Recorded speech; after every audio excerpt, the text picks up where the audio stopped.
दक्षिण कोकणची काशी असलेली कुणकेश्वरची यात्रा 26 तारीखला होणार आणि त्याच यात्रेच्या पार्श्वभूमीवरती या मंदिरामध्ये जोरदार तयारी सुरू झालेली आहे आणि कशा प्रकारे यात्रेचं नियोजन असणार आहे यासाठी आपण ज्या कुणकेश्वर देवस्थान कमिटीचे जे विश्वस्त आहेत, अध्यक्ष आहेत, त्यांच्याशी आपण संवाद साधणार आहोत। कशा प्रकारे कुणकेश्वर यात्रेचं नियोजन असणार, कारण गेले दरवर्षी कुणकेश्वर यात्रा 2 दिवसांनी येते किंवा 3 दिवस असते किंवा 2 दिवस असते, पण यावेळी एकच दिवस अशी यात्रा असणार आहे। कशा प्रकारे तुमचं नियोजन असणार आहे यावर?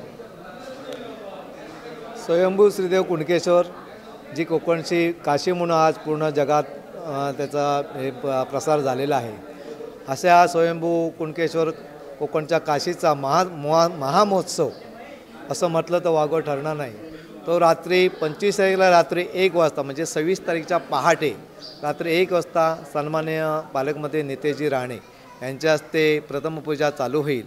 त्यानंतर क्रमावर कलेक्टर साहेब म्हणा, पोलीस अधीक्षक साहेब म्हणा, सन्माननीय सर्व व्यक्ती त्यांच्या हस्ते पूजा होईल आणि त्यानंतर रात्री 2:30 वाजता या ठिकाणी दर्शन रांगा चालू होतील। येणारे जे भाविक भक्तगण जे आहेत त्यांना दर्शनाचा लाभ चांगल्या प्रकारे उत्तमरित्या मिळेल अशा प्रकारचं आम्ही नियोजन या ठिकाणी केलेलं आहे।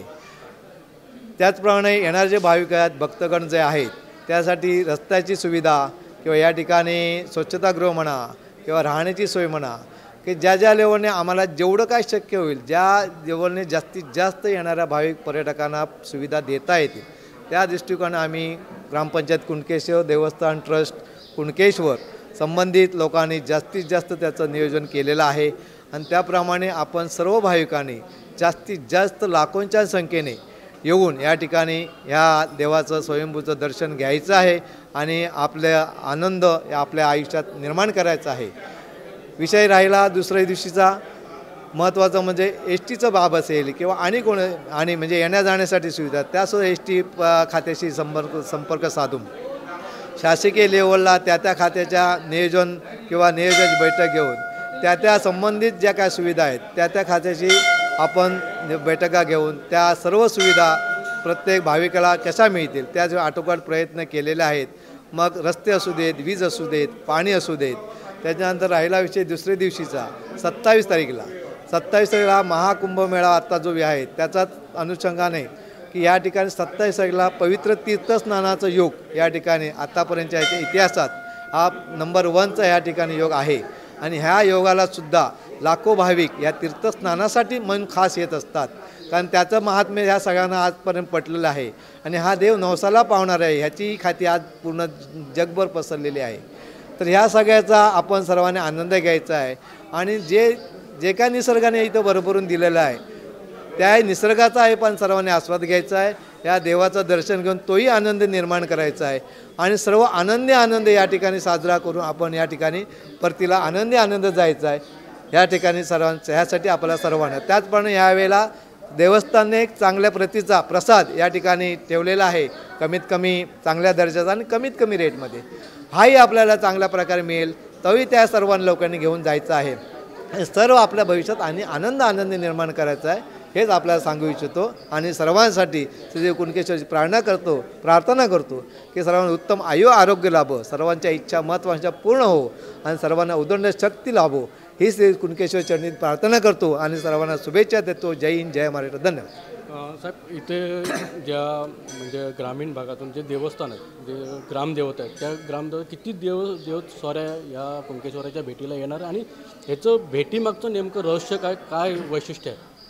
ह्याच्यात महत्त्वाचा तुम्ही विषय विचारला। महत्त्वाचा विषय म्हणजे रहस्य काय आहे, हा स्वयंभू कुणकेश्वर, ह्या स्वयंभू कुणकेश्वरच्या भेटीसाठी ह्या जिल्ह्यातील ज्या देवस्वाऱ्या आहेत, जे देव आहेत, जे नामांकित देव आहेत, जे आज नवसाला पावणारे देव आहेत, ते देव ह्या देवाच्या भेटीला येतात का, तर ते देव आल्यानंतर एक शेव टाकणं म्हणून त्या देव आल्यानंतर प्रत्यक्षात ते खामकाठे तिथं जातात आमच्या त्या पिंडीच्या ठिकाणी ह्याच्यात गृहात, त्या ठिकाणी आपल्या विचारांची विचारांची देवाणघेवाण करतात आणि त्या विचारांची देवाण जो का अविस्मरणीय क्षण असतो तो एक महत्त्वाचा असतो आणि त्याप्रमाणे जसे माणसाला प्रसंग असतात, प्रॉब्लेम असतात, विचारांची देवाण घेऊन जसे माणसं आपल्या विचार हे करतात तसं देवादेवांना विचार होऊन देव आपली जी काय संकट असतात ती मार्गस्थ होण्यासाठी आमच्या कुणकेश्वर चरणी त्या लीन होतात आणि त्यांच्यात ती चर्चा चालू होते आणि त्याप्रमाणे मग तो जो आनंद निर्माण त्यांच्याही तिकडे देवस्थानच्या ह्याच्यात त्यांच्या गावागावात जो आनंद निर्माण होतो तो त्याचा एक मूळ भाग आहे. त्याप्रमाणे तो आनंद घेऊन जात असतात. असा तो एक चांगला आहे म्हणजे बघण्यासारखा अविस्मरणीय क्षण असतो. किती देवस्वाऱ्या या भेटीला येणार आहेत? यावेळेला उच्चांक आहे 9 तर देवस्वाऱ्या आमच्याकडे फायनल त्यांनी नोंदणी केलेली आहे. आणखी देवस्वाऱ्या दोन देवस्वाऱ्या आमच्या संपर्कात आहेत. त्या जर झाल्या ते एकूण 11 देवस्वाऱ्या म्हणजे आजपर्यंतच्या इतिहासाचा उच्चांक आहे. आणि त्या देवस्वाऱ्यांबरोबर लाखो रयत म्हणजे हजारो रयत त्या ठिकाणी त्यांचे चालत म्हणजे तो एक मोठा आनंद एक म्हणजे नेत्रदीपक आनंद ते चाले येत असतात. आणि चाले येत असताना जे काय त्यांचे जे पूर्ण ऐतिहासिक त्यावेळेचे रुबाब त्यावेळेचं येणं देणं जाणं वगैरे किंवा जो काय पोशाख त्याप्रमाणे ठरलेला असतो ते सगळं बघणं म्हणजे एवढा आनंद जो निर्माण होतो तोच खरा आनंद आपल्या आयुष्यात पूर्ण गगनात माविण्याचा निर्माण करतो आणि चांगला प्रकारचा तो निर्माण होतो. नक्कीच ऐतिहासिक असा म्हणजे दरवर्षीपेक्षा 11 देवस्वाऱ्या ह्या कुणकेश्वराच्या भेटीला येणार. त्यामुळे प्रचंड मंदिर परिसरामध्ये गर्दी असणार आणि त्याच्या कशा प्रकारे यांचं नियोजन असणार हे देखील पाहावं लागणार आहे. अनंत पाताडे, TV9 मराठी, सिंधुदुर्ग.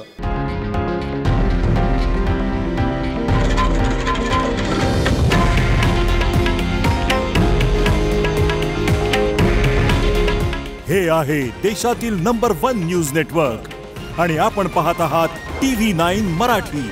काळजी तुमची, हित महाराष्ट्राचं.